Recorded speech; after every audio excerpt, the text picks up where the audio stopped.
نکاح میں گواہی کے مسائل کا مسئلہ۔ نکاح میں کون کون گواہ بن سکتے ہیں، اس کی تفصیل۔ چنانچہ نکاح میں کوئی بھی آزاد، عاقل، بالغ، مکلف مسلمان گواہ بن سکتا ہے۔ مسلمان کی قید بالکل ضروری ہے، اس کے بغیر نہیں ہو سکتا۔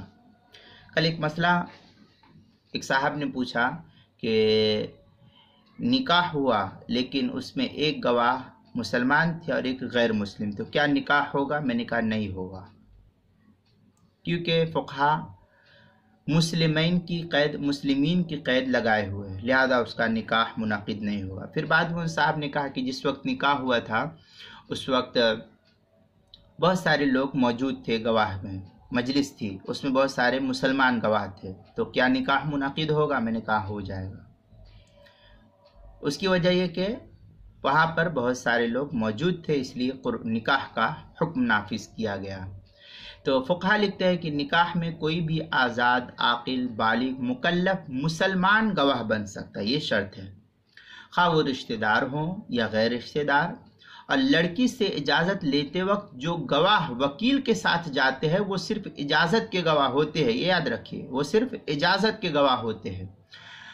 گو کہ عرف میں انہی کا نام نکاح کے رجسٹر میں بھی درج کر دیا جاتا ہے، لیکن شرعاً انہی گواہوں کا مجلس نکاح میں گواہ بننا ضروری نہیں ہے، یہ فقہا لکھتے ہیں، بلکہ مجلس نکاح کے وہ سبھی حاضرین خود بخود نکاح کے گواہ بن جاتے ہیں جنہوں نے ایجاب و قبول اپنے کانوں سے سنا ہو۔ چنانچہ در مختار وغیرہ میں ہے شاہدین حریین مکلفین مسلمین لنکاح مسلمہ، یہ طریقے کی عبارت در مختار تیسری جلد صفحہ 73 اور صفحہ 73 اور 75 پر بھی ہے۔ بیروت کا جو چھپا ہوا نسخہ ہے اس کی چوتھی جلد صفحہ 91 نہیں، در مختار کا جو بیروت کا چھپا ہوا نسخہ ہے اس کی تیسری جلد صفحہ 73 اور 75 پر، اور زکریا بک ڈپو دیوبند کا ہندی نسخہ اس کی چوتھی جلد صفحہ 91، البحر الرائق تیسری جلد صفحہ 155، زکریا بک ڈپو دیوبند کا ہندی نسخہ فتاوی تاتار خانیہ اس کی چوتھی جلد صفحہ 37، مسئلہ نمبر 5454، زکریا بک ڈپو دیوبند کا۔